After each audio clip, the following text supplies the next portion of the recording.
Good morning, everyone. I hope you're doing okay. I hope the first two super fast days of summer school went okay. Looks like many of you have posted. So you have until 11:59 tonight to do the meet and greet. Otherwise, I'm going to start dropping in the morning. So just fair warning, get on there, get on there, get on there. I'm getting emails every day from people asking to be added. So just keep that in mind. Okay, and that's the last time I'm going to nag you about that because I don't really like that part of my job.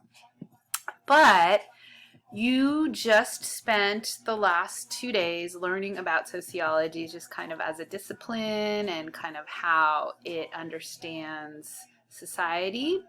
And you learned about the three main theories. So you learned about looking at society on a macro level, which is a large scale level, and a micro level, which is a small scale level, which I'm sure you read. But basically, all of these theories are really fabulous and useful, but if we're just theorizing about things and not doing anything, then we're not really doing the work of the sociologist. And so one of the things that the sociologist does is research.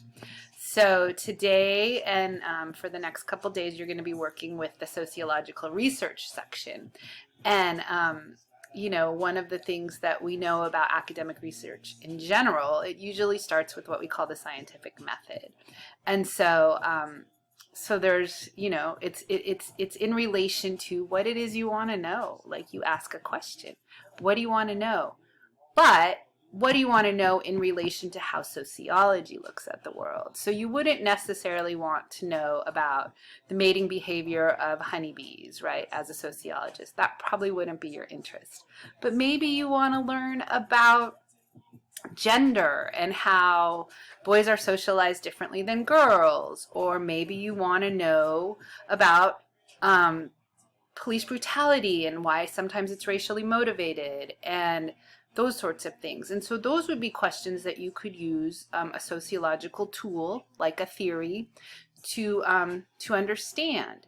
And so this section is going to kind of talk you through that, and you're going to practice the scientific method using sociology.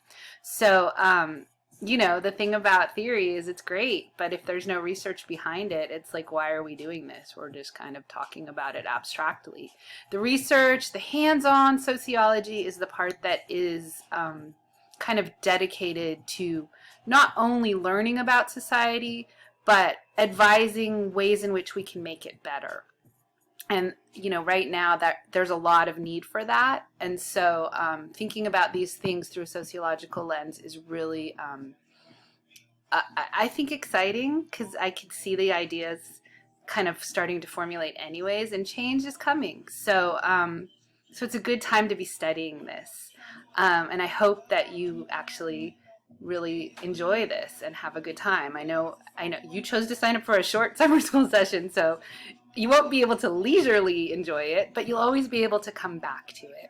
So happy posting, happy reading, happy thinking, and hopefully you'll contribute to the sociological knowledge base in the world as you go forward if you're going to study sociology as a major field. All right, well, have a good couple days, and I will check in with you very soon. Take really good care.